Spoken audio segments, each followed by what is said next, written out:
Bonsoir à tous et merci de suivre le Flash sur RTI 2. Nous sommes le mardi et le mardi est consacré au carton rouge. C'est un marché qui ne passe pas inaperçu lorsque vous sortez ou entrez à Abidjan, la capitale économique. Le marché du corridor du GESCO, puisque c'est de lui qu'il s'agit, s'ajoute à la longue liste des marchés insalubres existants dans le district autonome d'Abidjan. C'est un reportage à ne surtout pas manquer dans le 19h30. L'inquiétude est grande chez les cotonculteurs en cette campagne 2022. La production cotonnière est menacée à cause de la présence des insectes ravageurs dans les champs. Ces parasites empêchent les cotonniers de faire la photosynthèse indispensable à la croissance des plantes. Le département de Mbengue, deuxième grande zone productrice de l'or blanc après Korogo, n'est pas épargné. Si la production annuelle de la campagne précédente dans cette localité du Nord avoisinait les 17 000 tonnes, les cotonculteurs craignent de ne pouvoir rééditer cet exploit pour la campagne 2022. C'est un reportage de Nour Sangaré à suivre également dans le 19h30. L'ONG La Joie des Tout-Petits a initié le concours du plus beau bébé choco de la Côte d'Ivoire. Ce concours pour récompenser les mères qui veillent au bien-être de leur progéniture et luttent contre la mortalité infantile et néonatale. Yacouba Koulibaly.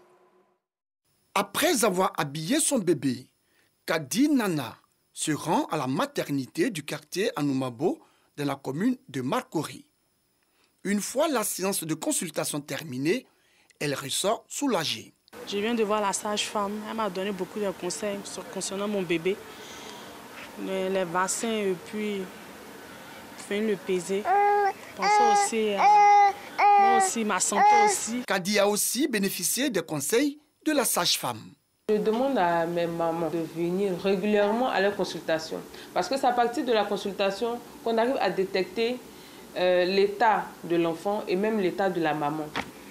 Et même après accouchement, qu'elles viennent régulièrement au pesé des bébés, à leur vaccination, respecter la vaccination, c'est-à-dire le PEV, de 0 jusqu'à 9 mois. Quand le bébé est bien vacciné, il est bien portant, il est bien nourri au sein, nous, agents de santé, nous sommes satisfaits.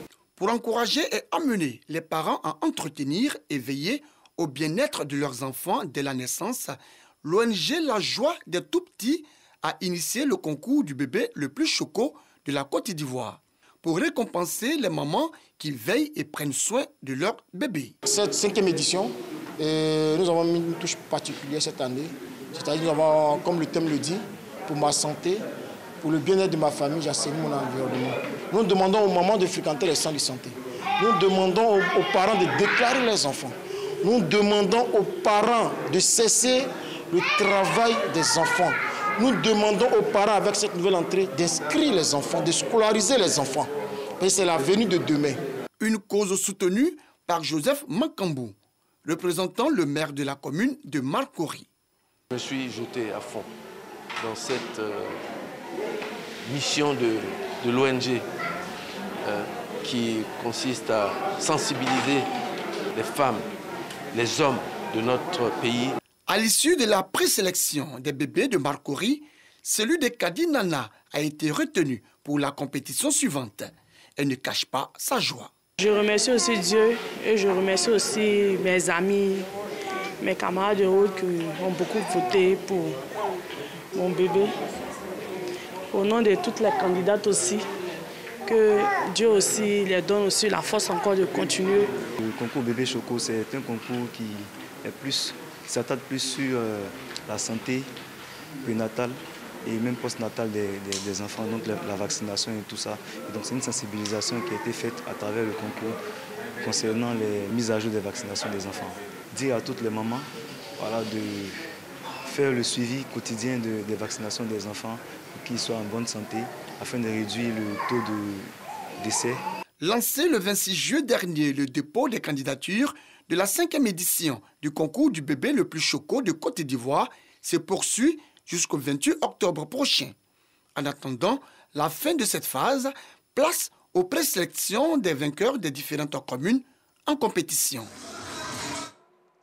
C'est la fin d'une longue attente après 24 ans et le sacre de Zinedine Zidane. Karim Benzema est devenu hier lundi le 5e joueur français à remporter le Ballon d'Or. C'est la fin de ce flash. Prochain rendez-vous de l'information, 19h30.